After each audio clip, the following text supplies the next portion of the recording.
정서적으로 건강한 영성 제3장 당신의 발목을 잡는 과거와 화해하라. 이 내용은 책에는 5장에 나와 있습니다. 이 장의 요점은 오늘의 나는 과거의 관계와 사건들을 통해 형성되었다 하는 것입니다. 나의 정서, 나의 습관, 나의 기호, 나의 기질, 나의 가치관, 이 모든 것은 태어난 것이 아니라 만들어진 것이라는 뜻입니다. 그런데 오늘의 나를 만든 이 형성한 가장 중요한 영향은 가정에서 받습니다.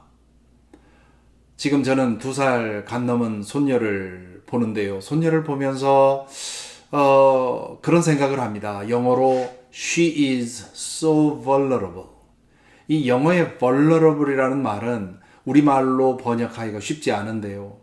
바깥 세상에 100% 열려있는, 스스로는 선택할 것이 아무것도 없는, 하지만 모든 것을 느끼고 모든 것을 흡수해드리는, 그렇기 때문에 어떤 환경에 처해 있느냐, 어떤 사람을 만나느냐, 그 사람들과의 어떤 관계에 있느냐에 따라서 마치 부드러운 진흙처럼 그 관계에 따라서 다른 모습이 만들어지는 것이죠. 그래서 심리학계의 정설은 3세 이전에 한 사람의 내면의 80% 정도가 형성이 된다고 합니다. 그래서 과거 어른들이 말하던 집안 내력이 중요하지요. 결혼하기 위해서 상대방의 집안 내력을 알아보라는 뜻이 아니라 내 자신을 알기 위해서 내가 왜 이렇게 말하고 또 때로 내가 왜 나도 원치 않는 말과 행동을 하면서 사람들에게, 특히 사랑하는 사람들에게 아픔을 주는가, 그 이유가 어디 있는가를 알기 위해서는 나 자신의 집안 내력을 돌아보아야 합니다. 어떤 아버지를 두었는가. 과거에 우리 아버지들은 참 무심하게 자녀들에게 상처를 주었죠. 음주와 폭행과 외도와 등등 여러 가지로 아픔을 주었습니다. 그 아버지와의 관계가 어떠한가? 남성들의 경우는 그 아버지와의 관계가 어긋나면 자녀들, 특히 아들을 두었을 때 그 아들과 정상적인 관계를 맺기가 어렵습니다. 동일하게 그 아버지에게서 받은 상처를 아들에게 물려주는 경우가 있지요. 여성들의 경우는 아버지와의 관계가 어긋난 경우에 남편과의 관계에서 문제를 겪을 수가 있습니다. 어머니의 경우도 마찬가지지요. 어머니와의 관계가 어떠한 관계였느냐. 강한 어머니에게서 자란 남성들의 경우 자라서 여성과 정상적인 관계를 가지기 어렵습니다. 그래서 결혼에 어려움을 겪는 경우를 왕왕 보게 되죠. 형제자매가 있다면 어떤 관계에서 살았는가, 우애가 좋았는가, 아니면 늘 싸우고 살았는가, 혹은 독자로 자랐는가. 그뿐만 아니라 확대된 가족들, 할아버지, 할머니, 삼촌, 고모, 이모, 사촌 등 이런 관계 속에서 어떤 일이 있었는가 하는 거죠. 아버지와 혹은 형제 이런 그 상대에게서 성폭행을 당하는 경우도 있지만 확대된 가족들로부터 일어나는 경우가 더 많습니다. 그렇게 어릴 때 경험한 성적 학대의 경험은 그 이후에 정상적인 관계를 가지기가 어렵게 만듭니다. 또한 가족이 없이 자라는 경우도 있지요. 혹은 입양되어 자라는 경우도 있습니다. 가정의 상황도 다양하고 그로 인해서 받게 되는 상처도 다양하고요. 그리고 그 상처로 인해서 발생하는 현상도 다양합니다.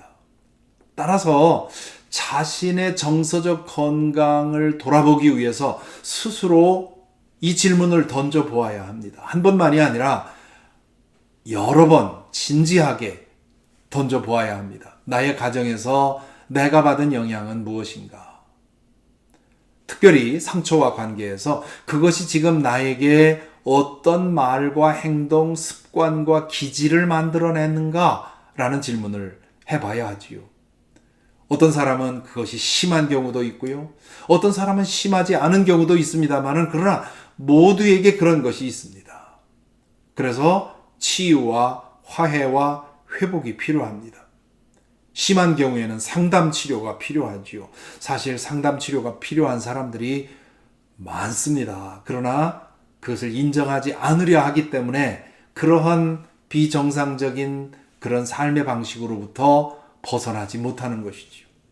그러나 보통의 경우에는 자신을 돌아보고 그리고 그 상처를 인정하고 그리고 그것을 누군가와 나누고 그리고 용서하는 이런 과정을 통해서 상당한 정도 회복이 되고 치유가 됩니다. 이 3장에서 다루고 있는 성경 본문은 요셉의 이야기입니다. 요셉의 가정은 말 그대로 엮이는 가정의 극단입니다. 야곱에게는 2명의 부인이 있었고 2명의 첩이 있었습니다. 그 네 여인 사이에서 오고 가는 그 여러 가지 갈등과 관계가 얼마나 심했겠습니까? 또한 그들을 통해서 태어난 배다른 형제 자매들이 있었습니다. 그 형제들 사이에 알력이 있었지요. 다말의 사건이 그 대표적인 이야기지요. 그 하나의 스냅샷은 그 많은 형제 자매 가운데서 얼마나 많은 갈등이 일어났는지를 보여주는 단적인 예입니다. 게다가 아버지의 편애가 있었고요. 그러니 요셉만이 아니라 이 야곱의 자녀들은 다 각각 자기 나름의 상처와 아픔을 가지고 살았을 것입니다. 그런 와중에 요셉이 형제들에게 미움을 받아서 죽임당하는 그런 위험에까지 이르게 되지요. 다행히 르우벤의 개입으로 인해서 죽지는 않고 이집트의 노예로 팔려가게 됩니다. 그 이후에 요셉이 어떻게 살았을까요? 성경은 그의 내면에 대해서 침묵합니다. 그것이 성서 내러티브의 특징입니다. 그것은 읽는 사람들이 인간의 보편적인 감정에 비추어서 그 행간을 채워야 하는데요. 인간적인 측면에서 본다면 형들로부터 받은 상처와 그것에 대한 분노와 원한이 요셉의 마음속에 응어리져 있었을 것입니다.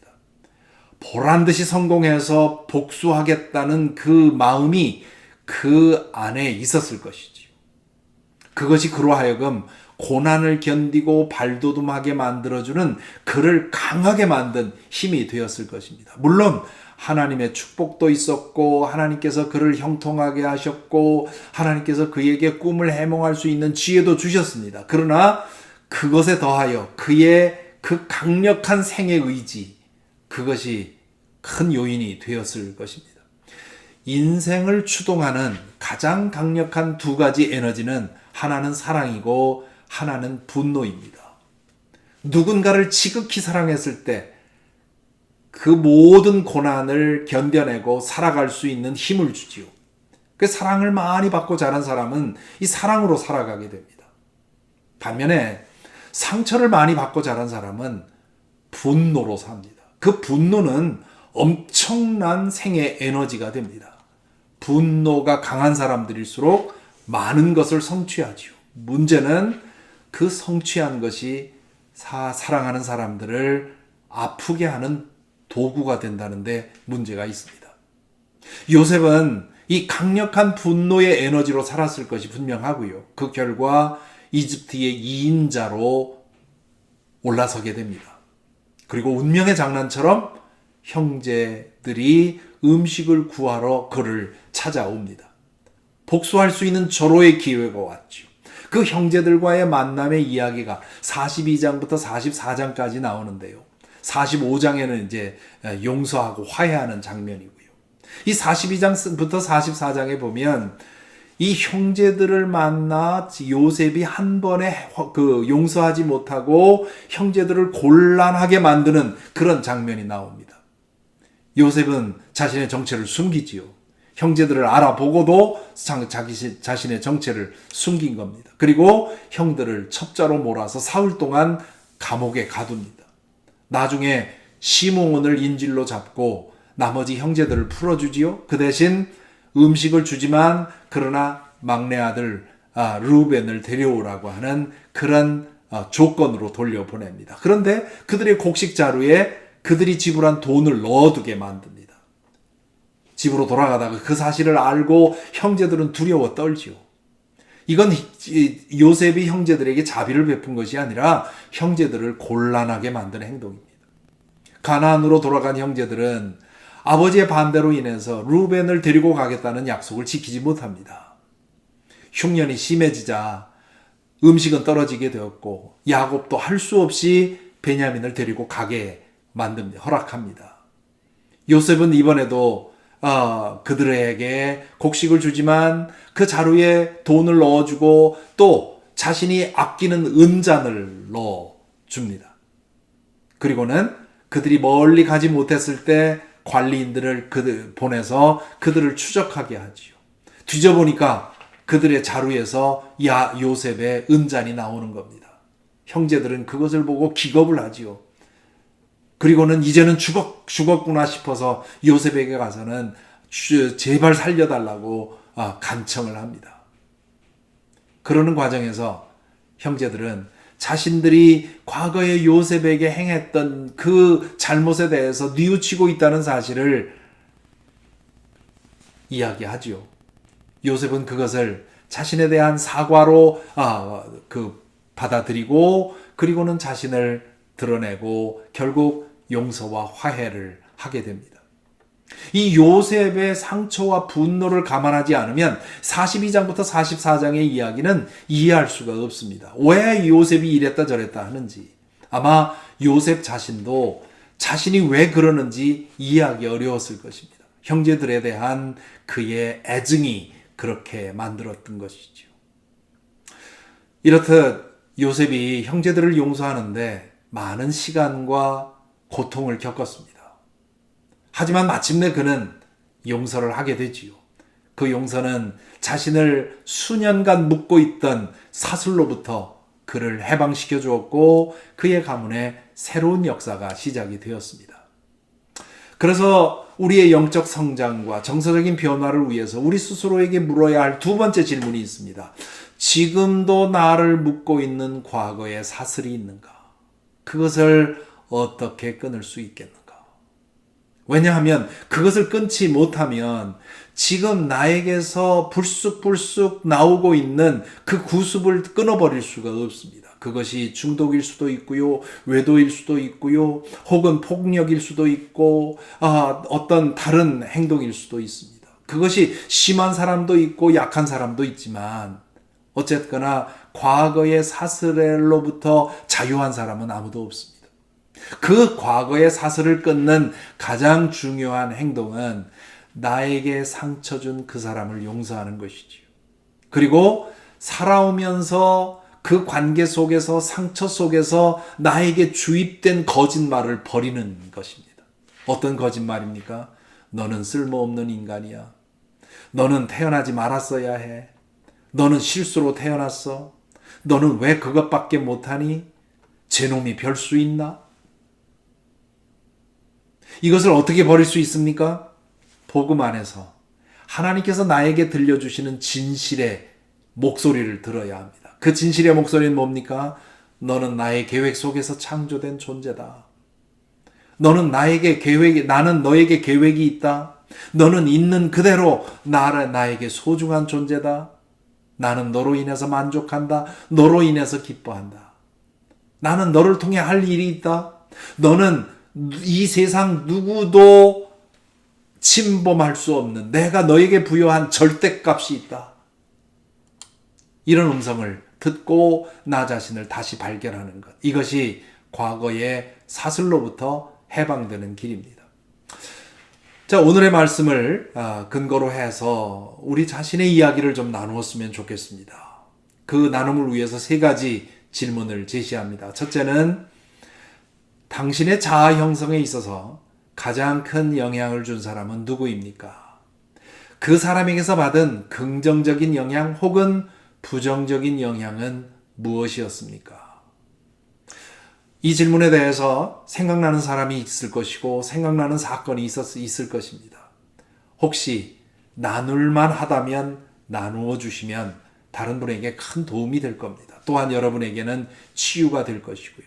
하지만 나누기에 너무도 고통스러운 일이고 수치스러운 일이라고 한다면 그러면 나누지 마시기 바랍니다. 그 대신 이것을 일기로 쓰시든가 아니면 더 안전한 누군가와 만나서 그 이야기를 나눔으로써 그것을 나누고 그것에 대해서 리비짓하는 만큼 치유되고 회복되게 됩니다. 그리고 가능하다면 그 사람을 하나님 앞에서 용서하는 것이지요.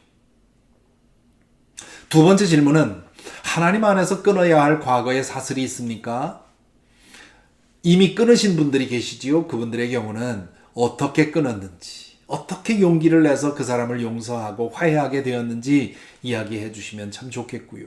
아직 완전히 끊지 못한 경우에는 왜 끊지 못하고 있는지 그리고 어떻게 끊을 수 있을지 대화를 나눠주시면 그러면 서로에게 큰 은혜가 될 줄로 믿습니다. 세 번째는 가족 구성원으로서 내가 다른 가족에게 어떤 영향을 주었는가? 그리고 개선할 점이 있다면 무엇인가? 그리고 이게 매우 중요한 질문인데요. 내 가정이 상처의 공동체가 아니라 치유와 회복의 공간이 되게 하려면 어떻게 해야 될까? 우리가 피해자라는 의식 속에 살고 있습니다.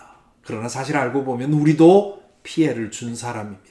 나는 다른 사람에게 어떤 피해를 주었는지 되돌아보고 용서받을 게 있으면 용서받아야 하고요. 그리고 할 수만 있다면 내 가정이 회복과 치유의 공동체가 될 수 있도록 힘써야 할 것입니다.